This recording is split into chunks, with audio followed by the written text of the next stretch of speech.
How's it going, guys? Today I'm going to be featuring the Worcester, the legendary tier light cruiser. Man, after the Alaska match, I think we found a new build that we're just basically going to use on every single American cruiser that we possibly can that has a heal and I guess technically a radar or some kind of utility that makes sense in using fully packed. Although, to be fair, I feel like we could also get away with some pretty spicy stuff with some of the lower tier cruisers as well. But in this one, we're going to use Worcester and Hoshino and do some pretty spicy things. Even though we're a HE spammer, I guess you would assume it might be better to use Norman Scott or one of the actual cruiser commanders that do fire chance. But with this build, we're pretty much just sitting at a, 3.7 second reload. And that's at its base, not including the stacks of epic or ledge mod that you could have, and or the damage that you take throughout the battle, giving you another 12% if you're basically on a sliver of HP. So the things you can do with this build, I mean, very similar to Des Moines and the Alaska match that we played. Very spicy stuff. We had a friendly Columbo that was AFK at the start, and unfortunately there is a Poison that is charging in, but fortunately for us, we are in a Worcester, and Worcester has a 32 bow for, well, not really any sort of reason except for what we're doing, just staying bow in and reversing away from battleships. Although Navrin charging in, I feel like Navrin's going to want to shoot a broadside Worcester, and I kind of rather not get death struck. I don't mind taking some damage because that's kind of the point of this build. Take damage and get a lot of reload, and then you can do some pretty spicy things. Although the problem is there is a Dalian and a Hindenburg here, and our battleships are going to basically run away. I guess they get scared of the enemy Preußen or something, but obviously we're just going to sit here and try to tank as best we can. Luckily though, 457s don't overmatch 32, so bow tanking and doing fun things is going to be the name of the game. We do need to be careful though with how far we reverse, because again, that Navrin did push in, and right now there's so many things that is unspotted on the other side of the map. And interestingly, there is a cruiser that ended up reversing all the way to the top right corner, and well, we're gonna see him much later in this match. Enemy Preußen trying to kite, we're just staying bow in, and we're just cooking this Preußen, which is pretty funny. Although I don't know how he got away being so healthy. 3 battleships that were basically right on his forehead as well, and he turned broadside. I have a feeling they were shooting HE, and I mean, basically is kind of the reason. I mean, it could also be that they missed. Whoever shot that also missed pretty badly. But yeah, unfortunately, Preußen, he doesn't even have, I guess, normal saturation. It still has the OGK saturation, so you can technically take 60k damage before you're saturated. But he somehow got away with turning flat broadside and charging in basically into our spawn, and all of our ships were, well, aside from myself, kind of running away, battleships failing to smash a broadside, I guess. And as you can see, they all basically ran away. They were all pretty close earlier, but then I don't know why they decided to run away. I don't know if they were afraid of the Dalian. I mean, that's a very good possibility, but it doesn't have a torque reload boost, but I'm sure those players that are behind me don't actually know that. But yeah, we're just going to stay here. At this point, he's also kind of reaching the edge of our range, and we're probably better off just holding our fire and trying to cap the objective at this point. And we did kind of lose a lot of our HP because as Preußen got further and further away, plunging fire would hit our deck, and it is 30 millimeters, which is thin enough that Preußen can actually overmatch that. But luckily for us, his aim wasn't the greatest, and a lot of the shells that he shot kind of missed to the side of our ship. But yeah, now we're just going to capture this enemy Joe and DeWitt, kind of the reason I started using DFA on Worcester. But also, this update did change DFA a little, so I'm kind of hoping we have a chance to actually use it. At least because carriers aren't, well, that prevalent in legendary tier still, which honestly I'm absolutely okay with. And I mean, Joe and the Wit, it's not gluten glue, so I'm hoping that if he does try to drop airstrikes on us with our DFAA, that we're actually able to shoot down planes. I mean, we've already tested a full AA build Worcester against gluten glue planes, but because they removed flak, because old-gen consoles had performance issues, which honestly doesn't make much sense to me. I feel like if there was performance issues, they could have just, you know, removed the animation or whatever was causing the issue. I'm sure damage numbers to planes wasn't the issue, but they reduced flak, and I mean, at this point I feel like it's basically non-existent. And then what you see in terms of flak, if you're a CV player, is mostly visual, especially because we don't actually have flak stats, even though it's technically supposed to be part of this game. But enemy Hindenburg starting to charge in. It does have a 30 case mate, but it seemed like our Montana knew where to shoot as he shot the 27 bow, and Hindenburg got chunked pretty good. Also Hindenburg charging in. Unfortunately, island a little too close, so we couldn't keep lobbing. We tried to hit the tippy top of the Hindenburg just to do any sort of damage to the antenna, I suppose, and tried to finish him off. But yeah, funnily, there is no torpedoes. I am pretty sure his torpedoes were destroyed when we were HE spamming him at the very start. So poor Hindenburg. I mean, people were so excited for that thing, and I mean, he tried to push in, but yeah, that's not really a thing. You're not going to be able to push in with a Hindenburg. It's basically just a long-range HE spammer that's going to give you a little more consistent damage because you can pen pretty much every single battleship's deck as we mess around with our reload just to see what kind of reload we have, having half HP and 4 stacks of reload mod, and we were at 3.1 seconds of reload. Poison ends up going down. Kind of wish we were able to finish him off because that would have been an arsonist medal, and we do love our medals, but unfortunately now we're just not meant to be.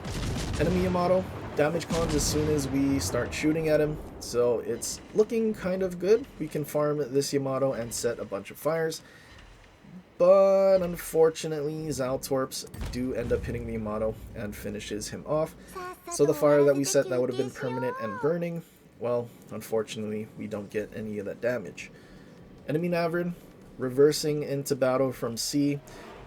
Ideally, I would be able to push close to these small rocks in front of me and use that to farm the Navrin, but it's going to be tricky because there was that Brindisi that smoked up. It's possible that he turned away and is going to kite our flank, but if he starts to push in and we get spotted, we're just going to have to slam into the island and try our best to not get death struck or AI gamed by the Navrin. We fire a couple salvos at the Brindisi and he is not reacting. In fact, all he's doing is trying to slow down, which I guess he is trying to dodge the battleship salvos, but we anticipated that, and all of our shells are pretty much hitting the Brindisi. We don't have punch through because we are using Hoshino, but clearly we can still citadel some cruisers at a little further than 7 kilometers away. But dodging the Brindisi, getting all of our guns on target, kind of put us in a bad spot because now we're not behind the rocks that we wanted to be behind, and Navrin just reversing in. Our Zao is very low. Once Zao dies, we're going to get focused, and now we start seeing Navrin secondaries coming in. Unfortunately, Navrin does have 1-foot pen, so his secondaries can pen 30, and being at this range, not really ideal. We're just going to take a lot of pen damage. Navrin does have Massachusetts accuracy for its secondaries, so I kind of rather not get melted by AI gaming. Although trying to figure out what I'm going to do and how I'm going to run away, we end up beaching, but we are angled away, so I don't expect to really die here. And fortunately for us, Navrin is still trying his absolute best to finish off our friendly Zao, so we just have the opportunity to reverse behind this island again.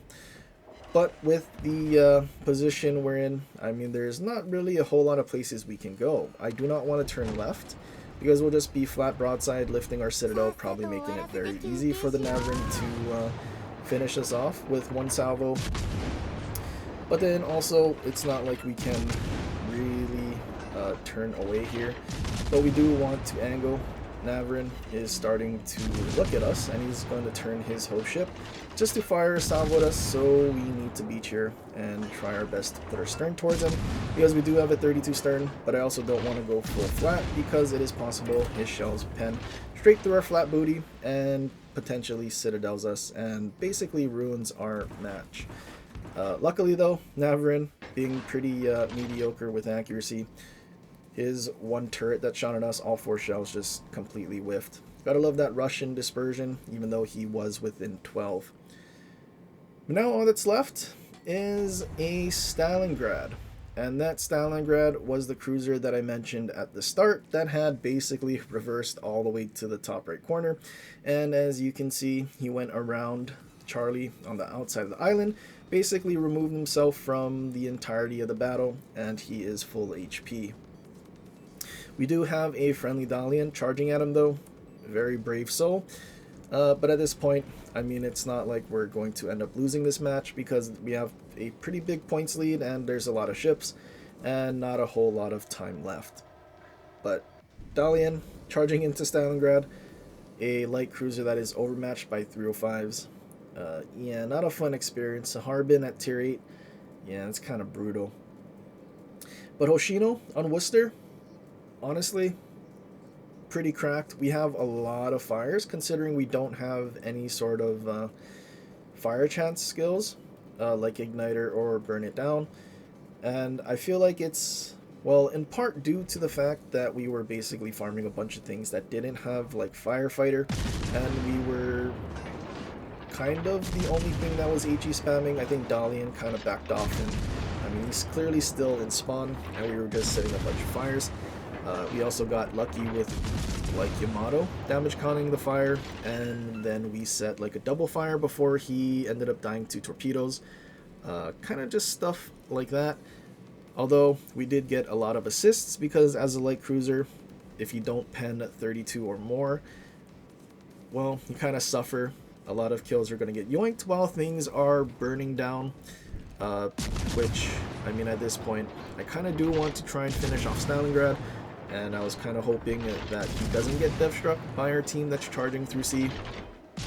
But it looks like he kind of figured it out, and he is moving forward, kind of turning into dodge, and he might use this island to duck from them. But the thing about Stalingrad, 305s against the Worcester, it's not really going to do anything, so we have to pray that he has EP loaded, and we can just basically bounce his entire salvo, and then he's not going to really do anything to us. We also have one repair party left, so we can take some damage, and, well, kind of do want to take damage. I kind of want to be left on like a bar here, and then we can see what the full reload is like when we have all of our stacks of epic reload mod, as well as having, well, basically the full buff from the skill that gives you